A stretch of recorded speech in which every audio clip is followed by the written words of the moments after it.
will start. Okay, I'll stand next to the mic here. Hi, everybody. My name is Roberta Groach. I'm an assistant chief at the Rhode Island Division of Statewide Planning, and we are one of the funders of this project. We're working with the towns of Bristol, Barrington, and Warren on this project, which this is now about the 18-month mark. This is the end of the project that we're doing our presentation today on various alternatives and what we've learned in the plan. So thank you all so much for coming, and well as all the folks on Zoom who have decided to attend as well. So the reason that we started our municipal technical assistance program in cases like this, where towns had problems, they didn't know what to do, they didn't know how to begin to solve them. So we started talking with the town planners in Bristol, Barrington, and Warren about Route 114, which is already having flooding events throughout the entire length in Bristol County. And didn't really know where to start. So we started asking, well, what do you need? Well, we need a plan. We said, well, we will help fund that. And so we started the project. We brought on Fuss and O'Neill and their team, which has been wonderful. And tonight we'll see the results of that. And I don't have to tell you that the communities, the towns and cities in Rhode Island are on the front lines of increased rain events and flooding, of roadways, other infrastructure and basements, let's be honest. So you're going to be seeing our the results of our study. And what we're offering today is not things that we're saying the towns have to do. We're giving the towns a menu of options, sort of low-hanging fruit, lower cost things to help with 114 and make it more resilient, to more expensive options. And I'll talk about what the next steps are after we have all of our presentation. So now I'm going to introduce the project team. Yes? Okay, so that's, you want to introduce yourself?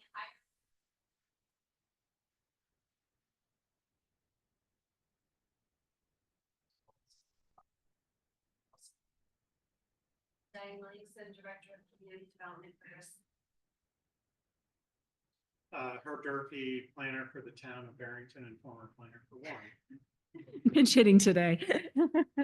And thank you to the town manager for attending. And all of the elected officials in the room. Thank you very much for attending. Do you want to start the presentation? Okay, I'll hand it over to Alex. Thanks. All right, so just by show of hands, how many folks have been out to one of our previous workshops? I see a couple of familiar faces. So roughly maybe just shy of half the room. So thought we'd do is just for the folks that are maybe newer to the project, we would give just sort of an overview of the plan and the plan development to date before then spending a little bit more time on those conceptual alternatives that Roberta mentioned. So if you're looking at the outline on the screen here, we'll give a little bit of the added context to why the plan, why was it developed, what were the goals in developing the plan, before then getting into each phase of the planning process, starting with our more technical review of existing and future conditions when it came to coastal flooding, and then a little bit on our alternate routes analysis and vulnerability assessment. For the folks that have maybe been out to one of our other meetings, we unpacked a little bit of that information in some of our prior workshops. And then we'll spend the bulk of the time on those conceptual alternatives. And after we give the next steps, I'll mention, we'll then just kind of open it up for folks to kind of mingle in with members of the project management team. If you have questions on the plan or any of the boards that we have with us here tonight, we'd certainly welcome you to come up and talk with us. We've been at it for a little while now. So I know we did introductions to the folks that are here in the room, but I do want to mention we had a lot of folks involved in the development of the Route 114 resilience plan.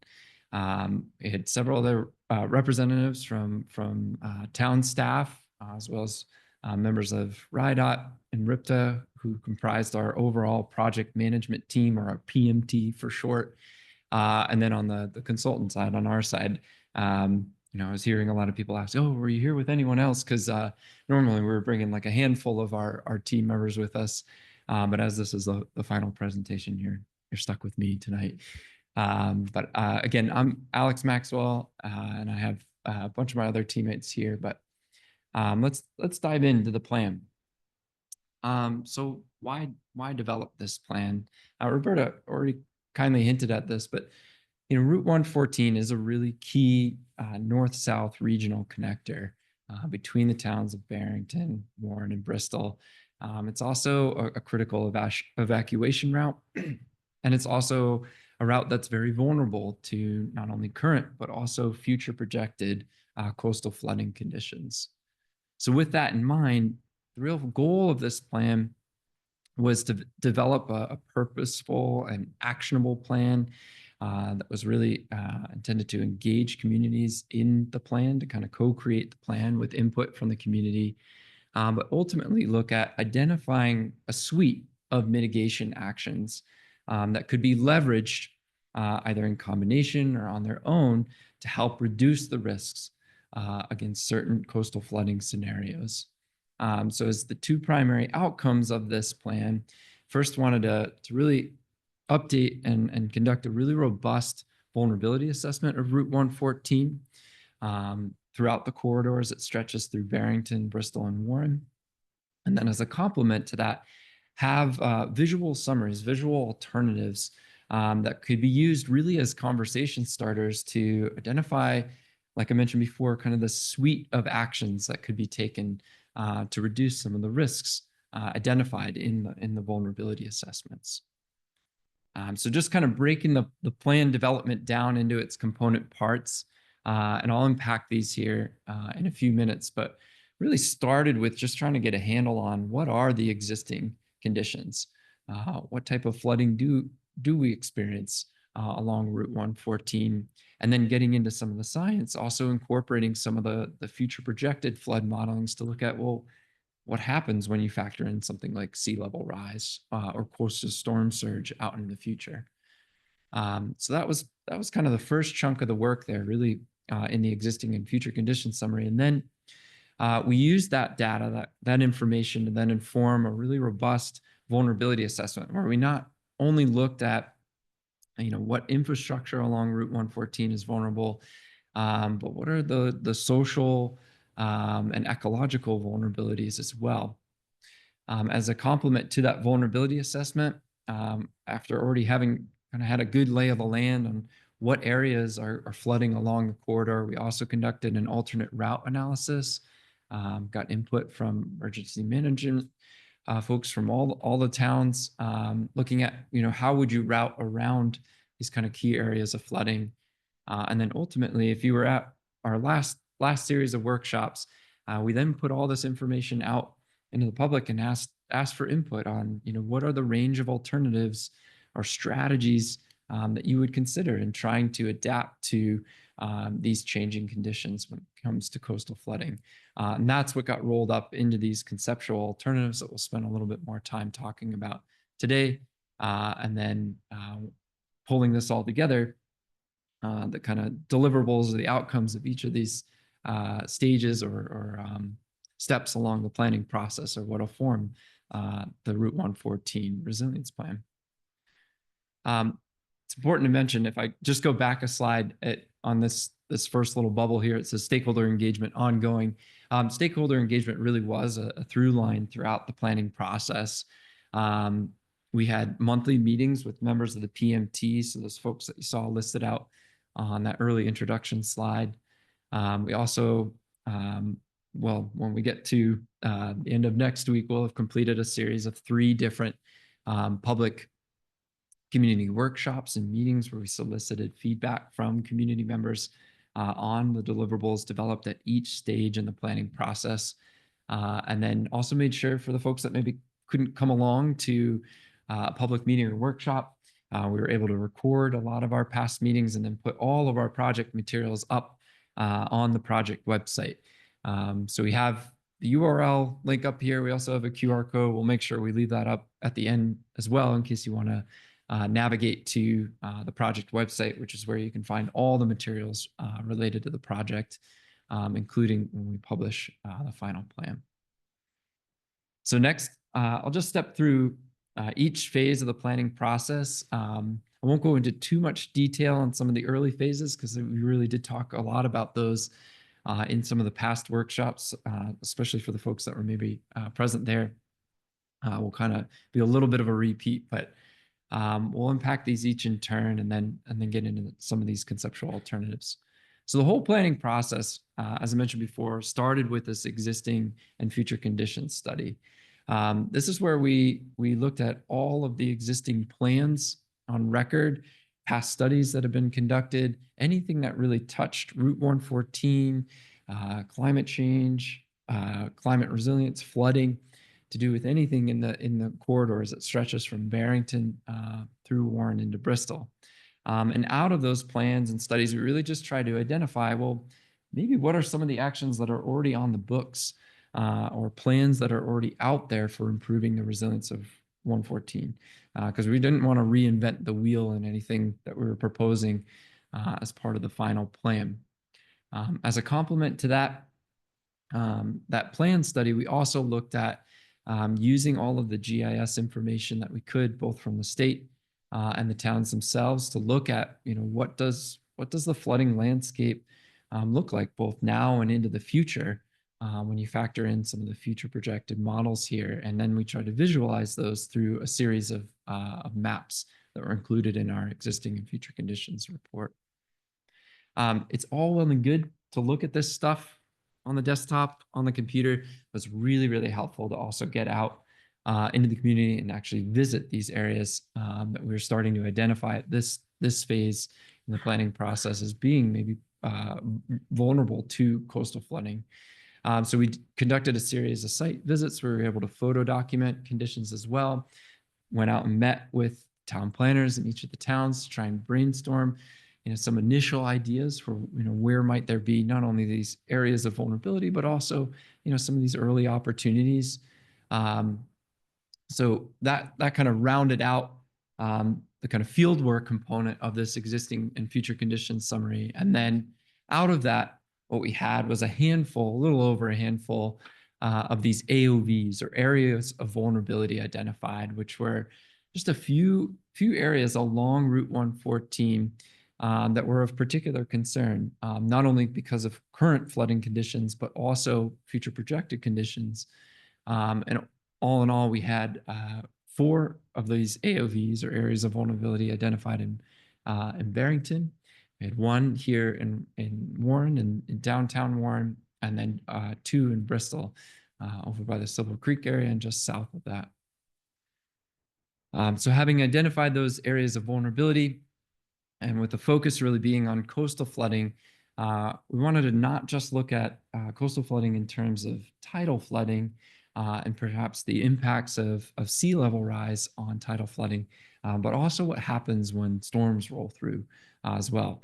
Not just those kind of less intense, but maybe more probable storms, but also maybe those monster storms that come around every once in a while, or maybe a little less probable, but have a high intensity to them. So we looked at kind of a range of different flooding scenarios and rolled those up into a series of maps, which we published on the website and presented back out to members of the community in that first series of public workshops. So that really helped us get a sense for, okay, what's really going on here in terms of flooding, and now what might we be able to do in terms of routing around flooding if we can't use 114? But also, are there particular sensitivities in terms of the vulnerabilities present in the community? And how might we look at addressing those through future proposed actions? So as part of the next planning phase in the project, we conducted this alternate route analysis. You'll see, if you want to float around after the presentation, a couple of the boards which show both short and long-term detours around these areas of inundation along the Route 114 corridor that show the routes you would need to take to route around these areas of flooding. Importantly, these routes weren't just chosen willy-nilly. They were really heavily informed by what was already on record as far as hazard mitigation plans. We took a look at existing roadway capacities and then the existing evacuation routes as well to really inform where these routes needed to go. And perhaps unsurprisingly, among the key takeaways here is that, especially when you get into some of those bigger storms, cause a wider extent of flooding, the extent of the detours is correspondingly pretty extensive, as you can maybe see from this figure here, but you can certainly see in looking at the boards, a lot of the routes that would be needed for detours around some of the larger flooding events, route out and around up to the Commonwealth to the north. And as such would require, of course, in the future, additional coordination between RIDOT and Massachusetts Department of Transportation. As well as noted in our alternative route analysis report, a lot of these areas, if you don't have advanced warning, you can't actually make use of these alternate routes as mapped. And so you'll see this maybe translate into some of the proposed actions or strategies for adaptation. But a lot of what we started to identify pretty early on is the need for improved communications around flood conditions, so that folks not only knew when a big storm or big flood event was coming, but also where to go and when it's safe to return as well. So in addition to that alternate route analysis, as I mentioned before, we also conducted a robust vulnerability assessment.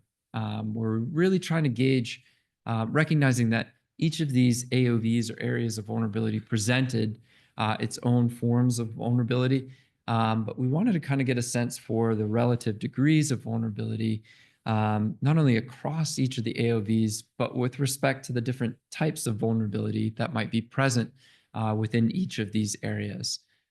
So in consultation with members of our project management team, we developed a quantitative framework for being able to look at not just the vulnerability of transportation infrastructure, Route 114, but also measures of social vulnerability and cultural vulnerability as well, so that we could develop this kind of composite measure of overall vulnerability. And to give you just kind of a flavor without getting into too many of the details, certainly if you have questions on this aspect of the project, come up and see me or any of the members of the PMT. But to give you a flavor of what we were trying to examine in each of these frameworks, just looking at transportation vulnerability on its own, we were not only interested in trying to understand just what the exposure might be for a particular transportation asset, such as a roadway or a bridge along the corridor, which is essentially measured by how much of that asset, so how long a stretch of road is maybe inundated by a particular flood scenario, but also how sensitive might that asset or that transportation infrastructure be to those flooding conditions. So when you factor in, what are the pavement conditions like? What's the bridge rating like? How likely or how sensitive might it be to having floodwaters on top of it? We developed measures for that, as well as looking at what is the existing adaptive capacity. So if we're talking about transportation infrastructure through the lens of RIPTA assets and looking at all the bus stops along the corridor, well, how easy would it be to actually get to the nearest bus stop along the corridor? So these are the kind of measures that comprise the overall quantitative frameworks that we use to inform the vulnerability assessment, and really gave us a good look at how these degrees of vulnerability stack up across the AOVs. So as you can see in more detail in the report that's published on the project website, we actually have numbers to put towards these kind of red sliding scaled colors here. But what this vulnerability assessment really helped highlight is not only the relative differences across the AOVs in terms of vulnerability, but within an AOV, where you might have compounding effects, where you might not only have relatively higher degrees of transportation vulnerability, but also social vulnerability and cultural vulnerability as well. So this, you might be thinking, well, where do the tires meet the road in terms of where this translates into actual strategies? Well, for example, in looking at social vulnerability and recognizing that you might have AOVs that have a higher percentage of the population that is non-native English speaking, that could factor into a strategy that you consider for some of that advanced notification or communication systems around warning folks about future flood conditions and where the evacuation routes are. So that's just a little bit of a snapshot on the vulnerability assessment. So where we really left off from the last time we met with members of the community and had our last series of workshops was really taking all this information out into the community. We had a bunch more boards than you're seeing here in the room this evening. Really got the sticky notes out, pens out, and asked members of the community to identify, on a range, on sort of a spectrum of opportunities, what are these kind of strategies that folks would consider for trying to adapt to some of the existing risks, and also some of the future projected risks as well. And so, as Roberta hinted at, what we developed was a series of conceptual alternatives that aren't necessarily meant to be viewed as, okay, this is what will now happen, but they're really meant to present a menu of options that can be used, that can be implemented to reduce the risk from two different flood scenarios. The first of which is reducing the risks against future tidal flooding, and the second of which is reducing the risks from future coastal storms, namely this 1% annual exceedance probability storm, which in kind of layperson's terms is the really big storm, the less probable, the higher impact storm out into the future.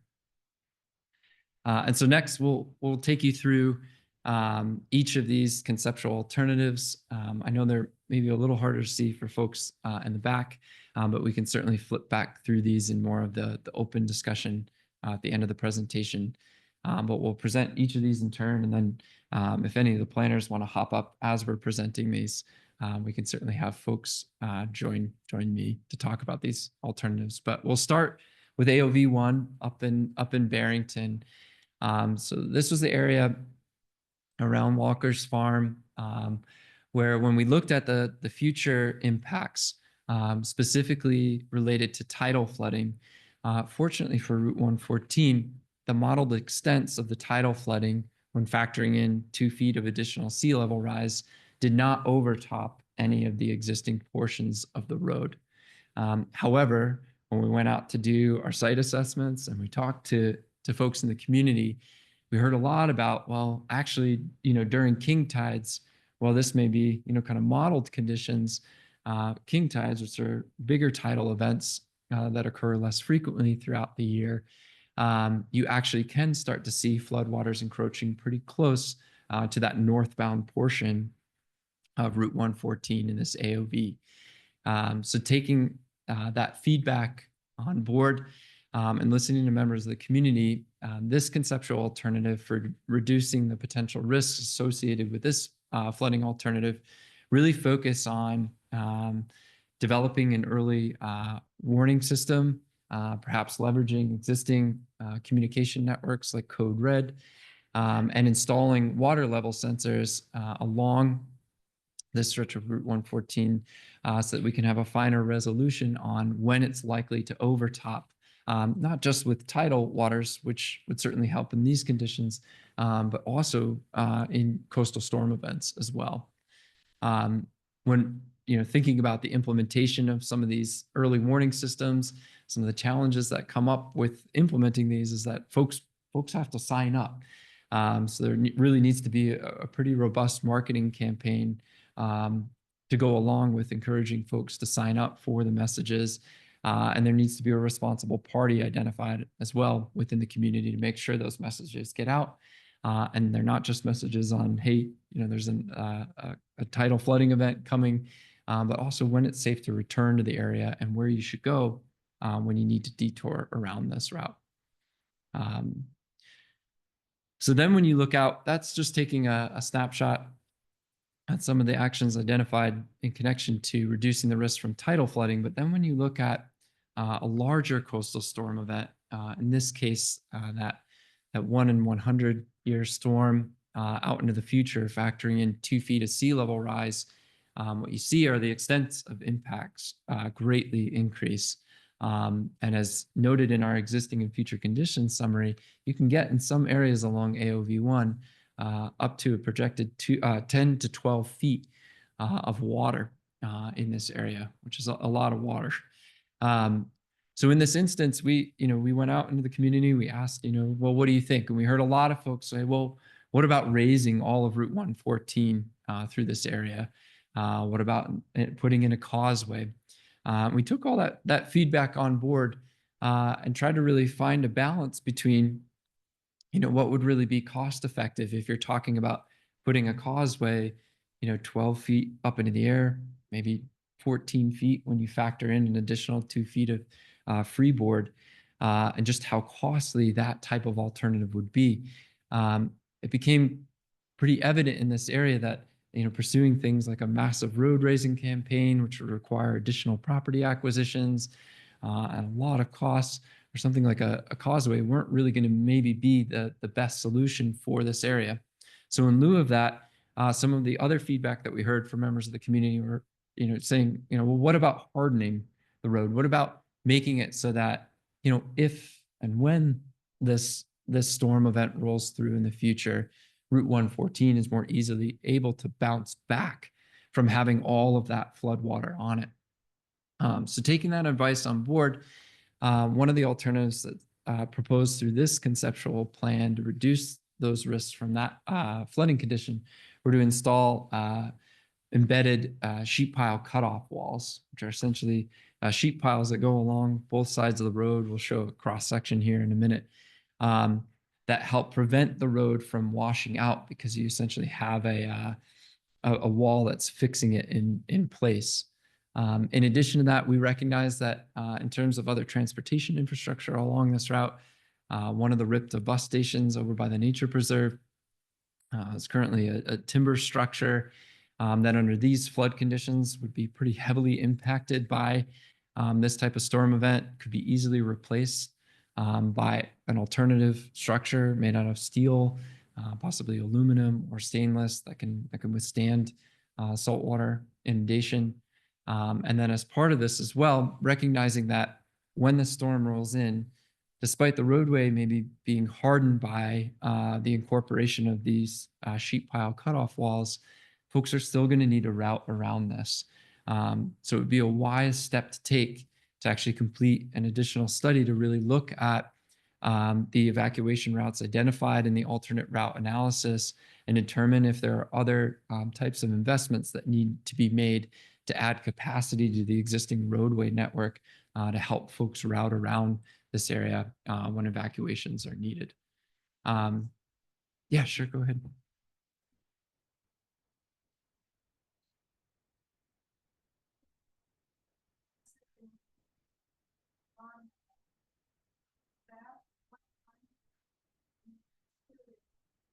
That's such a fun event might take place, 5 years or 10 years, tomorrow.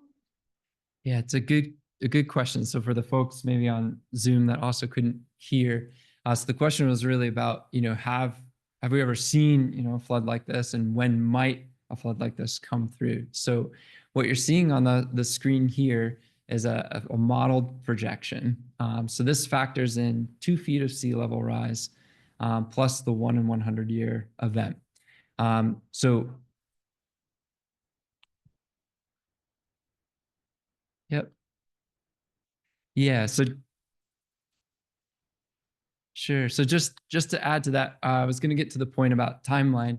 So when do they model that 2 feet of sea level rise will be present in Rhode Island with storm tools? They model this will occur somewhere in the 2050s.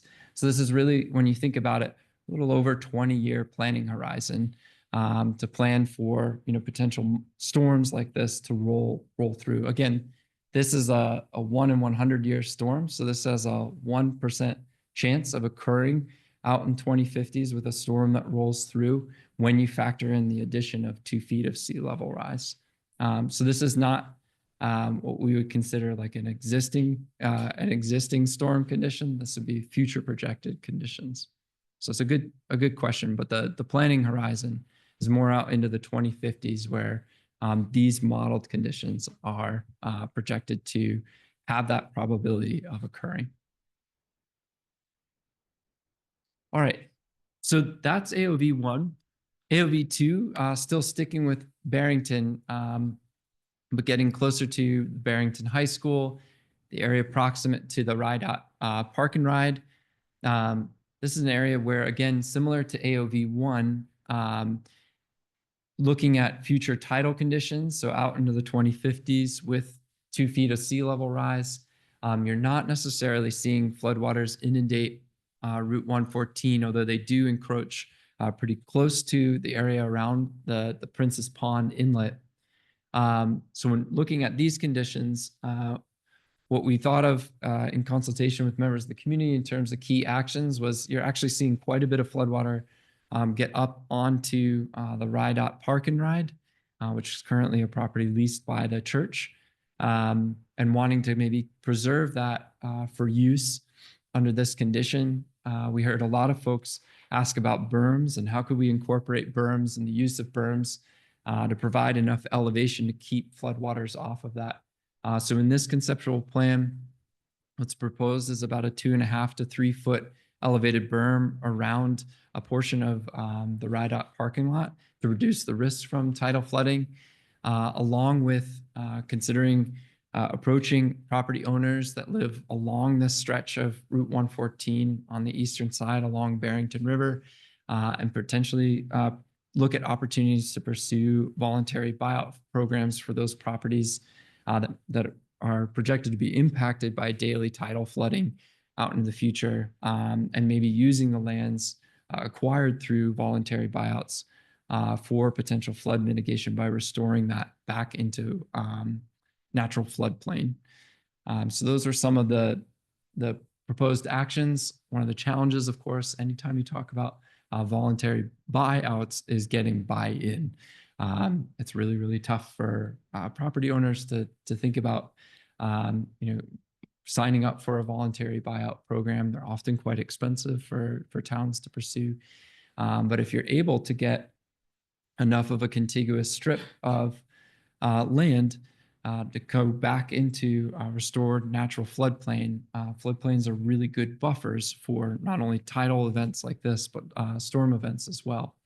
And so actions like this can help extend the use of the park and ride, especially under tidal conditions, but also allow for some of that restoration of the natural floodplain. So again, this would really an alternative targeted at tidal flooding. But then again, when you look at future larger coastal storm events similar to AOV1, in this area you see floodwaters upwards of 12 plus feet getting up over Route 114.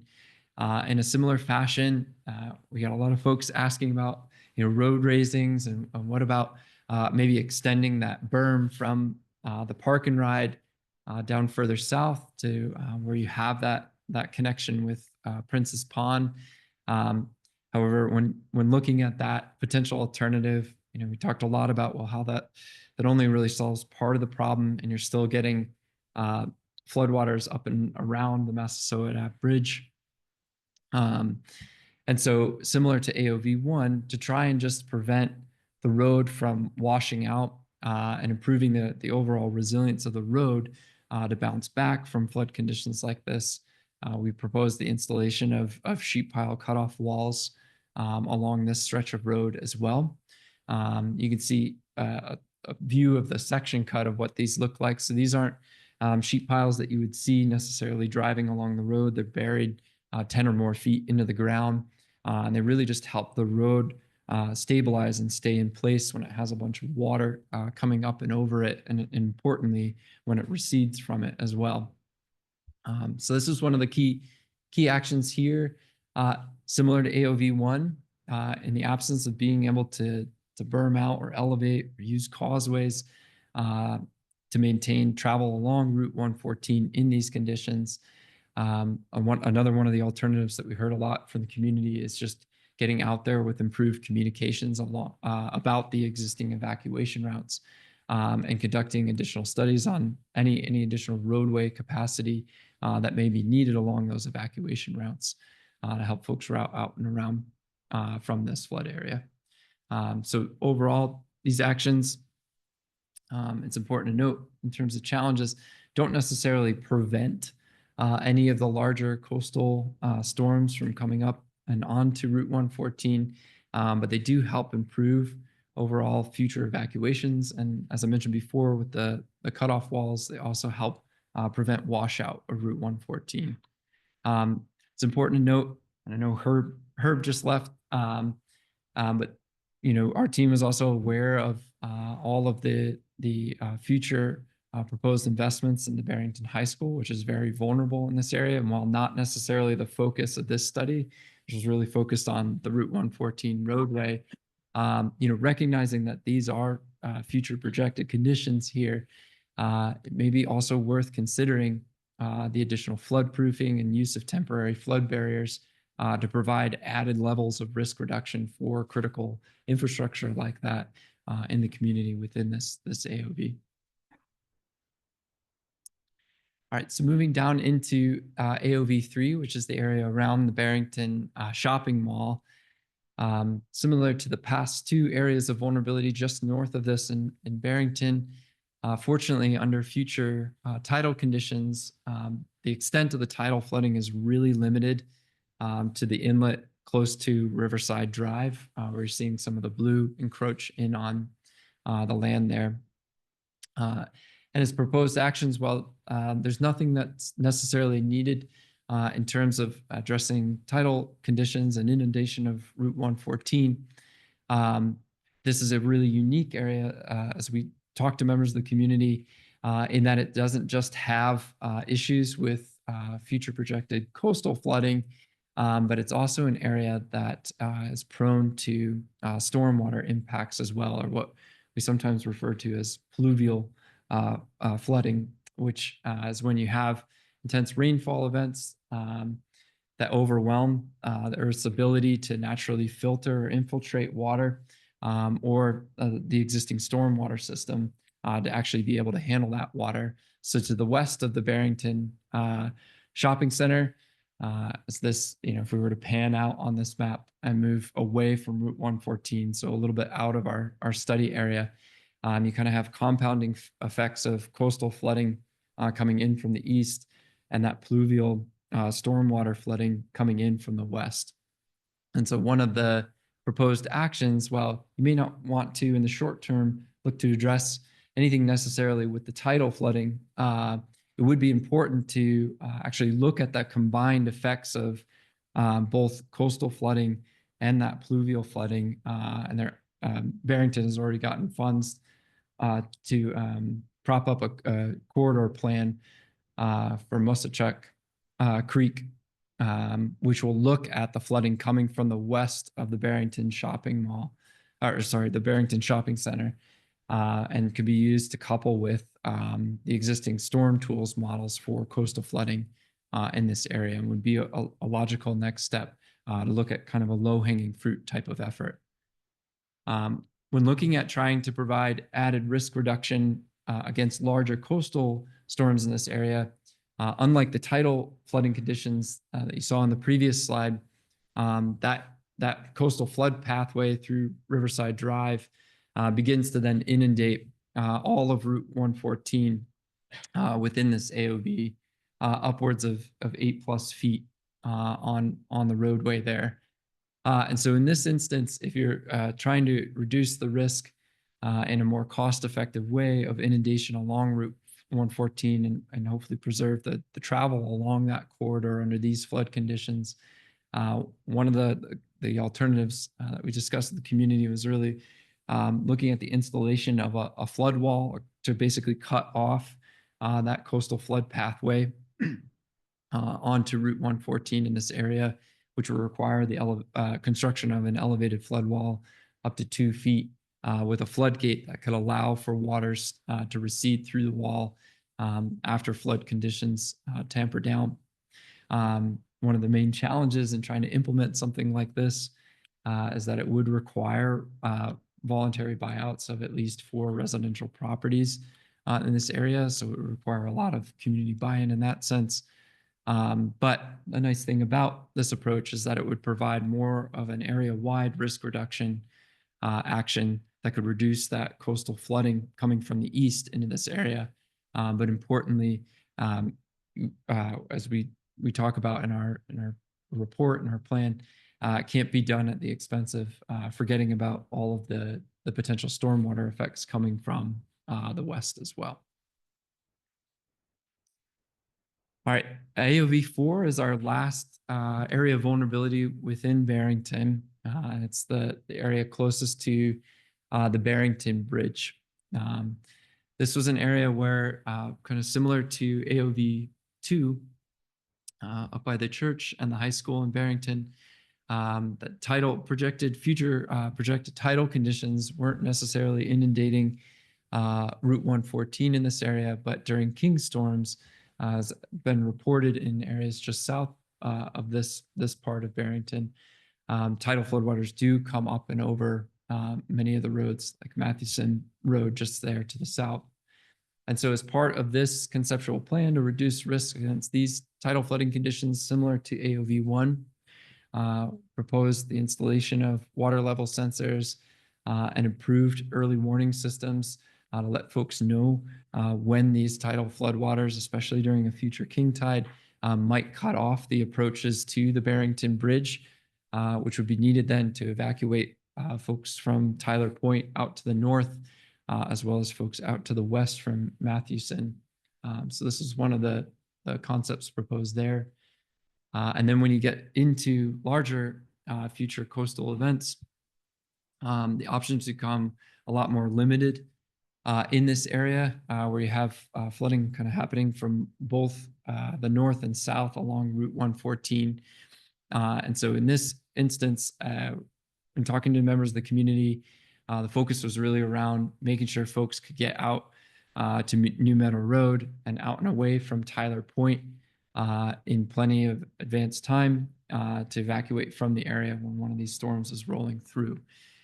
So as part of this concept, there's mention of conducting additional studies that may be needed to look at improving the additional roadway capacity of New Mathewson Road, South Lane, out to the north, as well as installing the same sheet pile cutoff walls that are proposed in a couple of these storm scenarios here to really make sure that the road stays stable when the floodwaters recede, as this is really more of a temporary condition. So that's just a look at AOV4 under the future storm conditions there. And then moving into Warren, where we are here now. So we looked at the two different flood scenarios in Warren, both the future projected tidal conditions and then the future coastal storm conditions as well. So under tidal conditions, fortunately, there really isn't much in the way of inundation along Route 114. The one area where we did look at closely was the eastern approach to the Warren Bridge, where under more like a king tide, you may see water start to curl around the approach to that bridge. So to try and cut off those floodwaters, now what a lot of folks are proposing initially, they're wanting to look at the use of the bike path as possibly an elevated flood barrier through this area.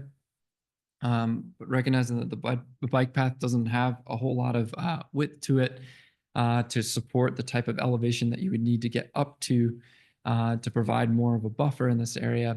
What we settled on was another strategy proposed by members of the community, which was installing an elevated berm just to the north of that approach, which could be used to provide a buffer from daily tidal flooding out into the future and allow for the use of the bridge there in Warren for regular travel.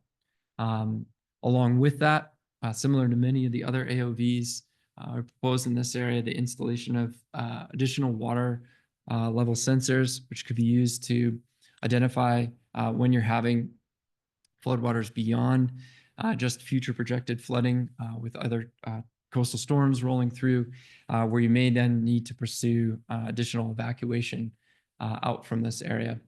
One of the important keys to communication tied to that early warning system, as identified in Warren, was the need to deliver early warnings in multiple languages, especially Portuguese, in addition to English, which is spoken by a good chunk of the community here, which was picked up in some of the social vulnerability assessment that was conducted earlier in the planning project.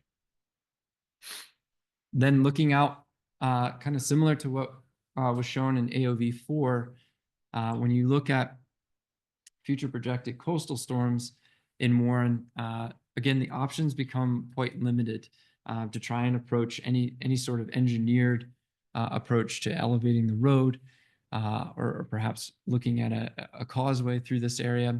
And so a lot of the focus in this conceptual plan, based on feedback from the community, was really to look at making use of the short-term alternatives identified in the alternatives analysis. And we have a board on that in the back of the room. Under these short-term detour conditions, most of the traffic is routed out through Main Street and then along Franklin and then out and up to the north, up through Massachusetts. Really key to being able to use this alternate route is making sure that the temporary road closures are in place and detour signs are in place at several key locations down by Franklin Street and then up where you have the extent of the coastal storm inundation, right where you see the call out in pink in the middle of the screen here. So these conceptual alternatives really help improve and facilitate future evacuations under these conditions. But again, they're not necessarily looked at as protective measures for trying to protect Route 114, which is very hard to protect under these conditions and will be subject to inundation under future projected 1% storms. So with that, we have 2 more AOVs to get through here, and then we'll talk briefly about next steps and then open it up to folks to mingle and discuss some of these concepts and the other ideas shared here this evening. So with AOV 6 moving into Bristol, Diana, I don't know if you want to stand up here, but you're more than welcome to even just pipe in from the pews as well. But really focused on 2 key areas of vulnerability. The first of which was the area around Silver Creek. Under future projected tidal conditions, you actually do get daily tidal floodwaters inundating a portion of Route 114 just south of the Silver Creek crossing. It's what's shown in the bigger bubble. So where you cross over the culvert, just to the south of that is a little bit of a saddle point where tidal floodwaters come up and around from Silver Creek and are projected to wash over the road there. So given that it's a very short segment of the road, a lot of what we talked about with members of the community for addressing these conditions was really looking at a very small road raising where you can elevate the road up 2 feet and tie it into the adjacent streets like Washington Street and the rest of Route 114 in this area, so you can continue to have travel along Route 114 and that Silver Creek crossing. It's important to note, and Diane may be able to elaborate on this a little bit, but the Army Corps is actually undergoing a study right now to look at additional alternatives for addressing flooding in the Silver Creek watershed. However, it's important to note with any future road raising, one of the key challenges to those is elevating the adjacent driveways and parking lots that you have abutting the road raising itself. Fortunately, in this area, it's just a very small segment of Washington Street that would need to be elevated along the western edge to tie into the higher roadway along Route 114. One of the other proposed concepts or strategies that we heard from the community was also not just looking at looking at the culvert for and that's this road raising for improving flooding conditions, but also as you allow for appropriate amount of tidal flushing with an improved culvert, you can actually improve the water quality benefits of the watershed as well up into Silver Creek, which is another kind of ecological benefit of looking at approaching these types of risk reduction strategies in the Silver Creek AOV. Diane, I don't know if you have anything else you want to add. This is the Silver Creek watershed is a huge watershed in the heart of Bristol with a lot of inland flooding and a lot of inland drainage issues, and then that means the tidal impacts when it discharges into the harbor there at Silver Creek. So kind of, it's not just tidal flooding, it's the inland flooding that affects it as well. And so that's what we asked the Army Corps to kind of help us assess and do some additional modeling to figure out where it really is a critical elevation that we have to try to hit.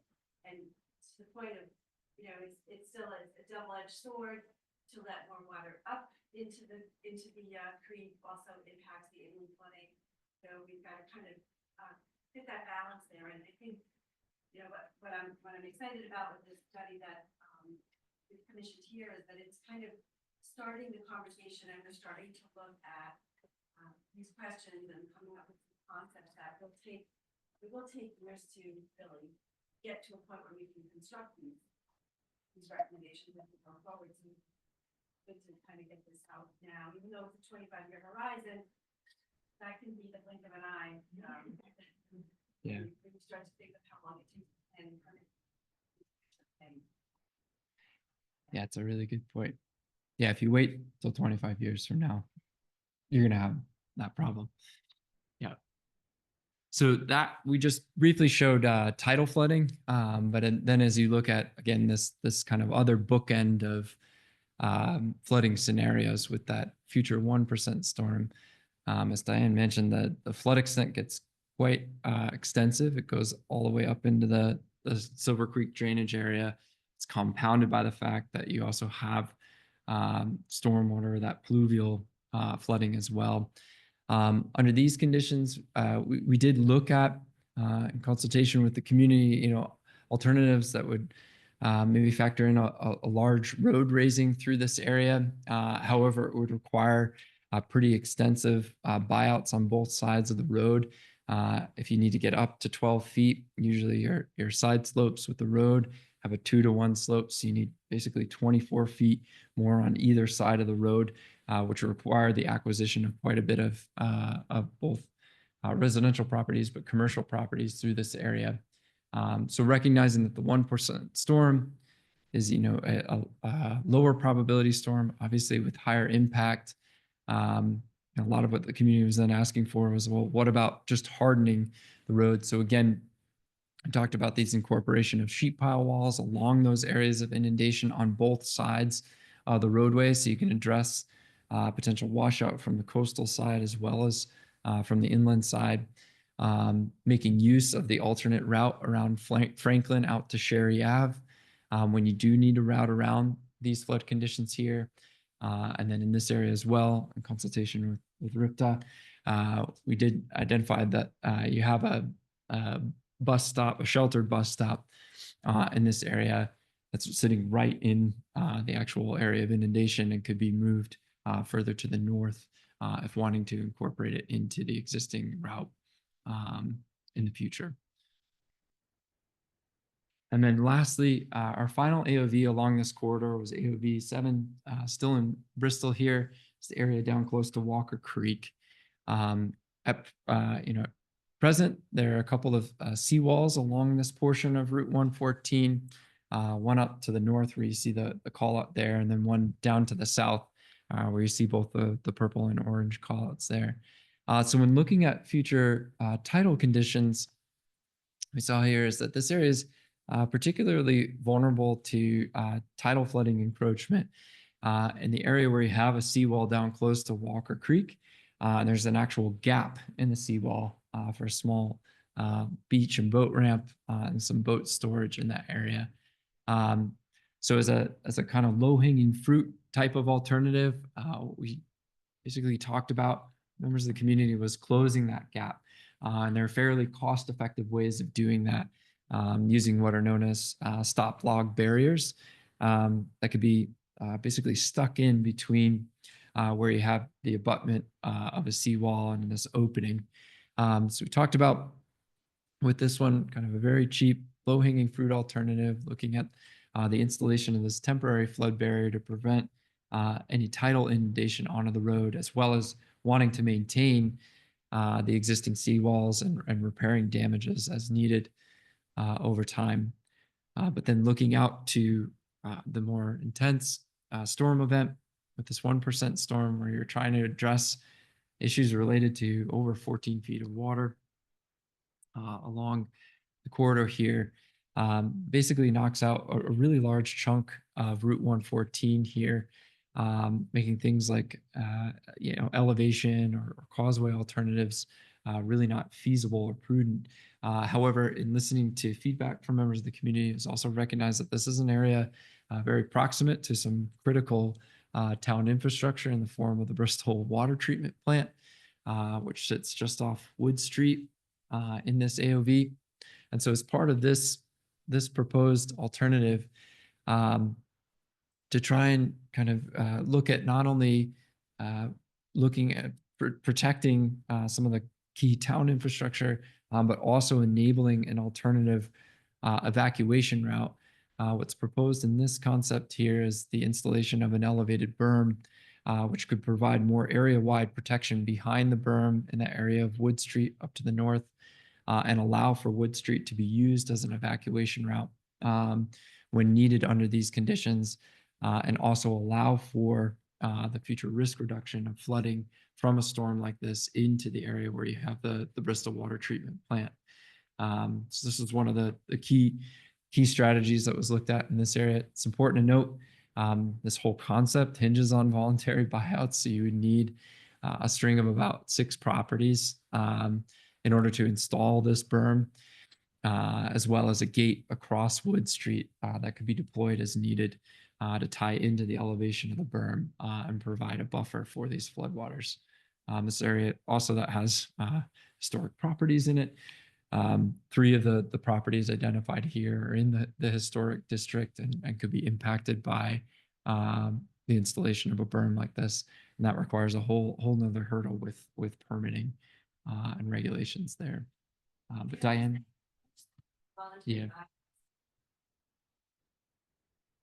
You know, sometimes there are opportunities, especially if there's a big storm and these homes and properties are damaged to the extent where folks don't want to rebuild or just decide for some other reason to move.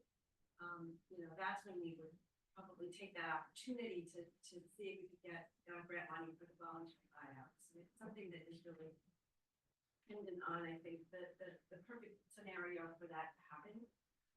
And I will say that I appreciate that this study looked at protecting the Bristol wastewater treatment facility. I think our director will be very pleased that that's on this plan. And when we were discussing it with the team, I said, well, that doesn't help with 114, which is the focus of this study. But I appreciate that they took a more holistic view and said, yeah, but we really can't. I mean, it's not going to happen.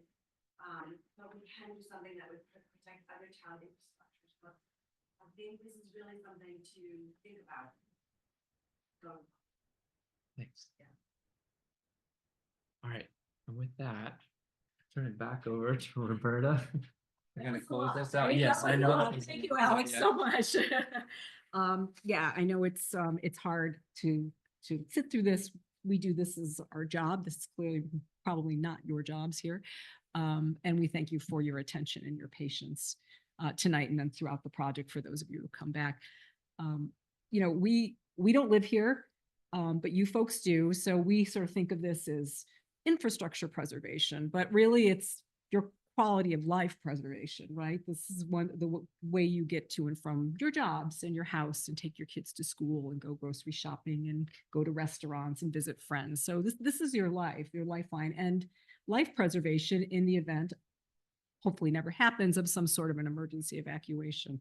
So we think that this is a really important project because, as Diane said, this is the end of this plan, the end of this project, but this is actually the beginning for the towns. So this is where we hand it over to the towns and they start having the conversations with their electeds, with their other staff members, with their residents, with their elected officials in Washington, and with our state DOT to start thinking about, all right, what do we want to do, and of this menu of options that we have, and how do we start raising the money for that, whether it's working with the DOT to get a section on a project on the state transportation improvement program, or going for federal funds, either individually or 3 towns together. protect money, or there's raise money, resilience money, all sorts of federal programs that can be used for this, and also for future studies, right? So which they're already doing. But sometimes with, especially smaller places, there's not money for that. So that's why we decided we need to help out with this project. So again, this is sort of the end of our involvement as, state planning, although this is something that we're focused on all throughout the state, but it is the beginning of the work for the municipalities. So those are the next steps, is for the dialogue to start. What of these menus of options do we start to do to start addressing this now? Because as you said, if you wait 25 years, which I hope we're all still alive in 25 years, but future us at our job, future town planners, future residents, future electeds, we can't wait till then. So we have to start working towards that. So that's our next steps. Before I stop though, I do want to say that at the table over there are these forms. And if you have a chance, if you could please fill them out. They are just questions about, and some are in English, some are in Spanish, just about how we did tonight in terms of public outreach, how you heard about the meeting. And we use that as sort of feedback to help make our public outreach programs better as well. So I think now we will open it up to questions / discussion. Sure, Louis. Time and receipts maybe at any year before it happens again, but we're thinking that it's gonna flood and these properties that we wanna buy will be underwater. Yes. No, the way I think of this is, you saw sort of the sea level rise projections, and then you saw the massive storms, but there's of course all that's in between, right? So as we get more rain events, which we have all seen the giant rain events we've been getting just even in the last 2 years. So we get inundation from that, and we get smaller storms, or twice a day, maybe the king tide flooding, but then maybe there's also a road that gets flooded 2 times a day, maybe a couple times a month. Slowly that undermines your road. So it's not one or the other, I think, although we were presenting it as such. There's that whole spectrum in the middle that is going to impact Route 114 and the other roads, right? And for just keeping it as infrastructure without getting inundated. And I don't know if you want to, Yeah. Yeah, Ted. So what you're seeing. you want to get some? Yeah. So what you're seeing in like an image like this is just one flood scenario. And what it represents is a flood that will, excuse me, that will come in and then recede away. This is what's known as the 1% storm. Now this is the 1% storm with 2 feet of sea level rise. So what does that mean? So out in the future, when when it's anticipated that the sea level will rise by 2 feet in the 2050s, and then you have a coastal storm rolling through. If you were to have in your hand like a 100-sided die and roll it and say, what are going to be the effects of this storm? What's the chance that I'm going to see, flood waters like this be exceeded? That's what this flood extent represents, is it's a low probability they're going to hit on the one of that 100-sided die as a storm rolls in. So it's a low probability storm, but it has a high impact. That's very different than the other types of storms that we also looked at in the existing and future conditions summary, the 10% storm, which is a storm that if you had a 10-sided die and you rolled it and you hit the 1 in 10 chance of happening. So the projections that you're seeing here, they represent kind of like one of the worst case scenarios that you could see out into the future. It's different than the other bookend that we showed, which was tidal flooding. This represents future daily tidal flooding associated with the mean higher high water mark. So, here in Rhode Island, we have 2 high tides. The average of the higher of those high tides, that's the elevation that you're seeing run up on the landform here in these slides where you're seeing the tidal projection. So these you can kind of look at. We often refer to it as nuisance flooding because it's the flooding that you're going to see with the tides coming in each day. So when you see, let's just say like in Silver Creek in Bristol, when you see that you have just every day a foot of water coming up over the road, it's very different than the storm that has a chance of hitting. But if it does, it comes in with a big impact and then recedes. That's what you're seeing in that other scenario. Does that help address your question, Louis? It does. I guess the other issue with Bristol's a little different. Warren especially, we have the Palmer River, we have the reservoir. And again, I apologize, I didn't realize we had other meetings, we did, which I would have on, but dredging, is that ever a conversation? So we didn't talk about dredging in connection to any of these AOVs. I know well, maybe you can comment, Diane, in Bristol it was with Silver Creek. Yeah. That's what they don't believe that dredging will be successful to mitigate the flooding. I can want to mitigate, but we've asked them to study it anyway and come back with their prognosis, because unless somebody finally does that analysis and says it won't work, it'll keep coming back as an idea. So we are looking at that in the Silver Creek watershed, and before I the 1% chance of flooding, that's annual. Right. That one, we roll that dice every year. It's But not just- at any point in the year. Yeah. Yeah. Hey, Bristol's a little different.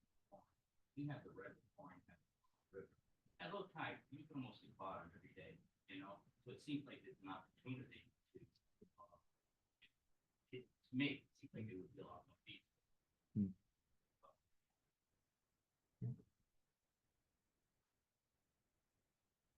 I'm gonna make the same, or could use the same question that I asked earlier. And I'm not opposed to any of these projections. Well, opposed to the 2 from sea level rise projection.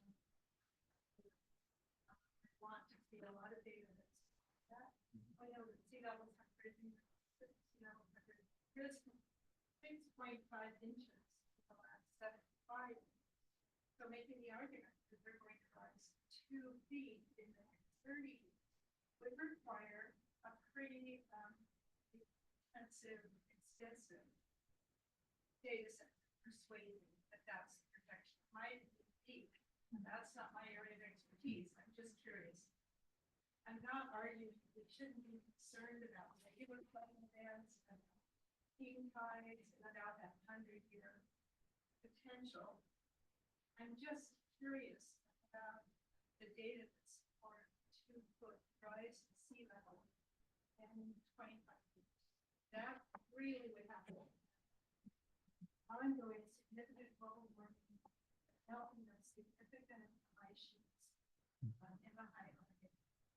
Maybe there are data that support that well, but when I do my quick little Google study, I'm not quite seeing.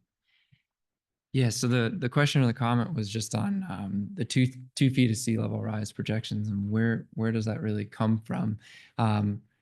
We can happily point you to the underlying data set from Storm Tools that was used to inform the projections here, which uses downscaled NOAA Atlas 14 data.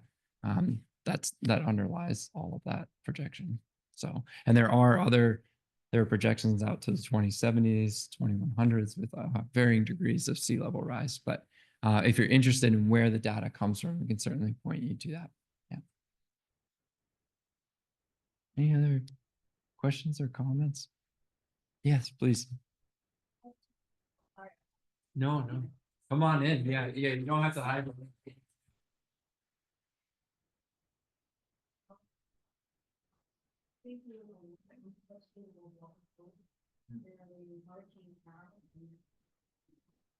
I know this because my mother said she had a friend coming in a taxi from Providence to drive to Warren, and my mother said the water was coming up under the doors of the car, and they actually managed to get through it. I was just curious if they looked at it. Yeah, so the question for folks also on Zoom was, have we looked at historical conditions as well? Indirectly in 2 ways.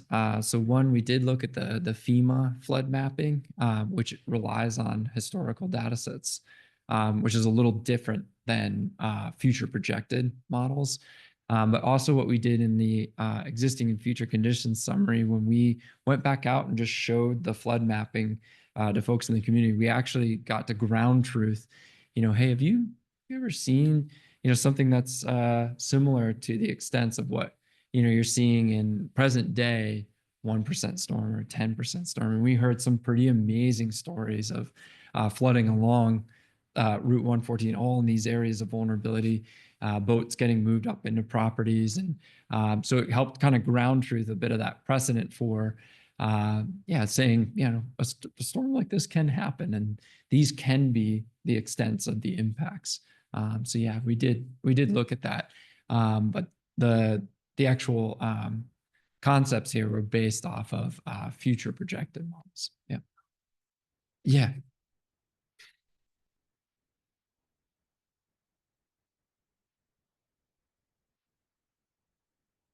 Yeah.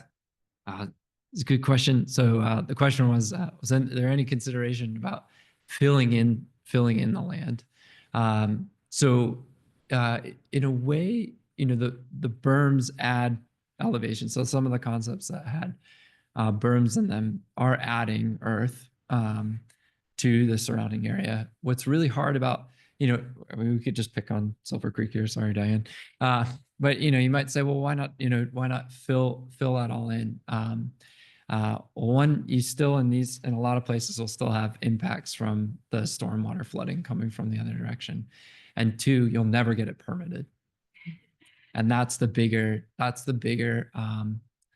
restriction when thinking about just the feasibility.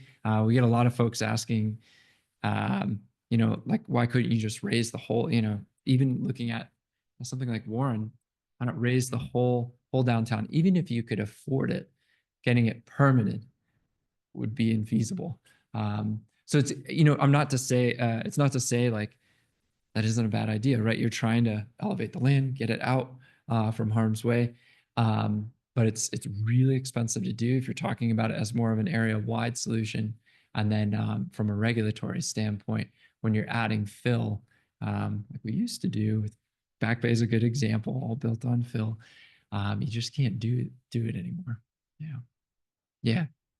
It's a good question.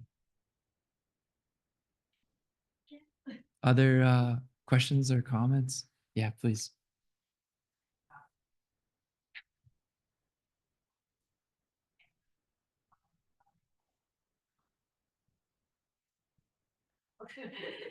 I'll let, do you want to respond first? Yeah. That's a question, and that's actually one of the benefits. And the team that we had them take the team. And so they now know that we know that there's something that needs to be done.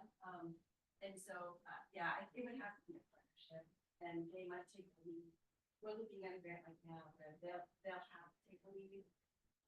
So it'll be, I think, depending on what we ask for, like if we're gonna just do another study, but the actual implementation.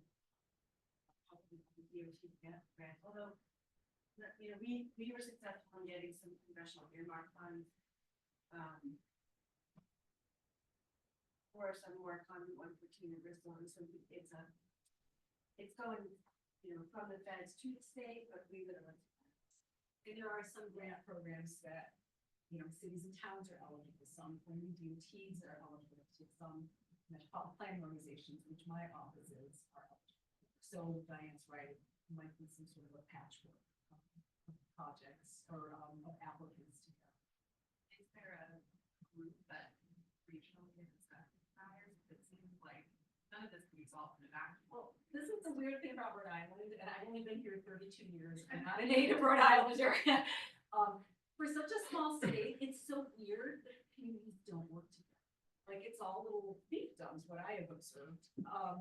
We do have some places like Central Falls and Pawtucket that have partnered in the past with our the same technical assistance program. And it is really unusual, I think, that three towns actually get together on a plan or a project in this state. So this is kind of groundbreaking. There's no other study like this that's been done in the state. And we hope this will serve as a model because this sort of thing is happening all over the state. This isn't just an East Bay issue. It's happening all over.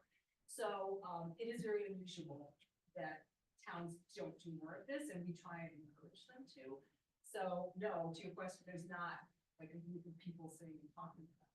Usually places go off and try and get them to work together. It's like fighting siblings sometimes, depending on the community, so we are hoping that they would all be a little bit. So far, it's been great, they've been super partners. to us. And I think to continue a study of the corridor, I think we can definitely partner on. Then I think with implementation, it gets hard, right? Each town Yes. has to do their own, have to do their own. You know, so. But keep working, keep talking about it at least. Yeah, it was interesting, I was talking to someone this afternoon and, we were talking about the 25-year horizon and how that's such a big rise, and in Bristol, we had a big drainage project, culvert upgrade, and, it's been on the books for more than, so it's sort of like, they were reminding me, I'm like, ooh. Better start getting going. Right. Yeah. Yeah. Right, I'm finding one, right? I know. So I know. You would think of all the places that would naturally work Yeah. together, and they did have a planning commission for years, and that sort of fell apart, and now they do have a coordinator. So hopefully we'll start to see. I think question in front and then back. Yeah, and to then go along with all this Yeah. funding question. Discussed it, have values been included to or attached to all of the different phases or all of the different, Yes. Yeah, what's all that? It's in the plan, Yeah. which It's we'll be in the plan. releasing the final plan in Okay. maybe a week or two. yeah. So Yeah, on our I- website. I can give you previews if you want. It's a good question. But we gave a process. Right, Yeah. we asked that they do that, because otherwise, everyone thinks everything's either really low cost or is, $3 trillion. Yeah, And there is a lot that's in between, and there are things that are less than $100,000, or maybe just a change in, the way a town does something. So here's an example. Yeah, so on like lower end of the spectrum, looking at low capacity, study on early warning systems, installing water level sensors can kind of be in hundreds of thousands of dollars of range, and then you have something like like a sheet pile cutoff wall for 2,500 feet of road on both sides. You're talking more like millions of dollars. So that's what complements in the actual text of the plan. These are just kind of the bullets, but you'll see that estimated cost range associated with each of the strategies. And then there are some of those strategies where, for example, in a big flood wall to cut off major coastal flood pathway using the floodgate here. We agree that's a really big ticket item. It's not just a wall. This factors in the cost to acquire the properties as well. And To establish. are there any additional timeframes, like 5 years? I know Rhode Island, that's we're going over budget Yeah, and yeah. timeline, but yeah, are these? Yeah, so we were scoped as part of this project in the PMT to really focus in on, just giving the dollar range value. In terms of time frame, it's a little hard because some of these pieces may be acted on kind of in a piecemeal fashion. So you might actually go after, because people maybe get tired of seeing flooding up in their front yard, you might be able to approach those conversations around, oh, what about a voluntary buyout program? And you might work on that aspect of the project first. And then once you have land, then you might go after, the actual flood wall itself. But as part of the plan, really we focus on just the overall cost estimate range for each of the alternatives in each of the plan concepts. And then at the back end of the plan, to get to the funding question, we sort of have we'll have a laundry list of the actual grants that are applicable for a different range of actions. So, a grant for flood wall is a whole lot different than a grant for land acquisition. There are, there ways to mix and match funding sources to help implement. And I different can say types of that that's actions. one of the things that we made sure when we were sort of writing the scope of work and creating the contract was that this was really useful for the communities, that they had cost estimates, that they had potential grant programs that they could look up and find out that they could apply for, and, or they knew it was coming up next year, and they could just start setting, laying the groundwork for that. So we really wanted to make that part of the plan be as useful as possible to municipalities, because a plan that sits on the shelf is not doing anything. But I also want to actually recognize Tom Guzling, who works for Rhode Island Emergency Management Agency, and who has been awesome during the development of this, in terms of just being advice, and they've looked at our alternate routes analysis as well. So thank you again. And we had a question in the back and then. Yeah, in my front. question mainly. Seeing those numbers. It's gotta be what we apply. I mean, these numbers with various mountains and size. It's definitely got a big. And it is a state road, so And it's a ultimately, state, yeah. I mean, the state's gotta take the lead. You're talking. a lot. Mm. Yeah, even you think like even a water level sensor and a study around, you know, your evacuation routes costs quite a bit. That's a whole nother, a whole nother one of these planning studies. I think we had a question up front. No, are you good? Oh, okay, all right. I'm Rick. sorry, are the various Bristol and Warren bridges, at risk of being damaged? It's a good question. So for folks on Zoom, the question was, what about the bridges? And under the flood conditions that we looked at, there's not overtopping with say tidal flooding, but as you have larger coastal storms, they are likely to impact the bridges. We even looked at, I know I'm going to get grief for saying this, but even looking at, well, what could you do about you know, the bridges and maybe elevating the bridges and using them as flood control structures. And we looked at that alternative. Ultimately, we decided to kind of just focus in on each of the AOVs. But yeah, it's worth noting that in the vulnerability assessment, some of those bridges are not only vulnerable for or vulnerable to coastal storms, but are in various degrees of repair. So in terms of that sensitivity analysis as part of the vulnerability assessment, that was looked at as well. Oh, question. Yeah, we are recording tonight's presentation as well. Yep, and all the slides, the materials, the plan, all of that is on the project website. Previous studies. Any, it's yeah, self- yeah, We also have another meeting on Tuesday in, in the lovely town of Bristol. Yep. At Town Hall at 6 p.m. as well. You just can't get enough.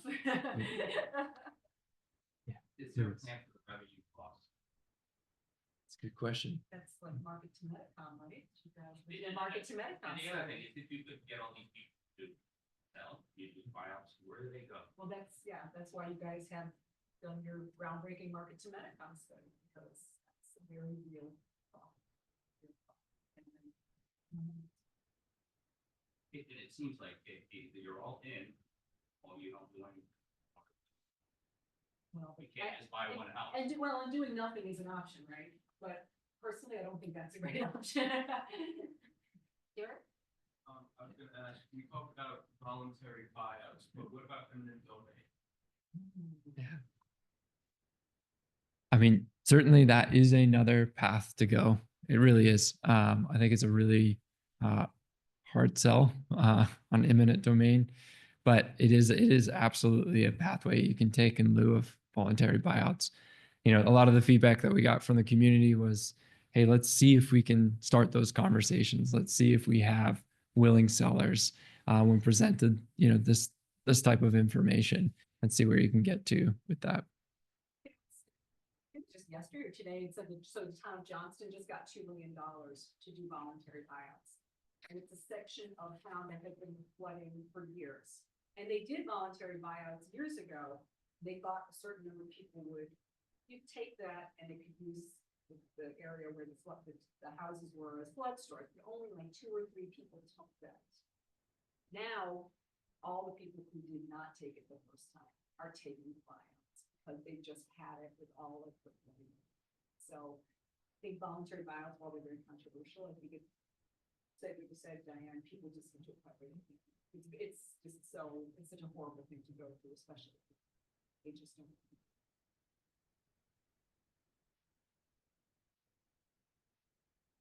We're here. Yeah, So- yeah, we're around. You don't feel like you have to sit, you can come up. Yeah, or we can flip through any of the maps. Thank you so much for coming. This is really great. Yeah, sure.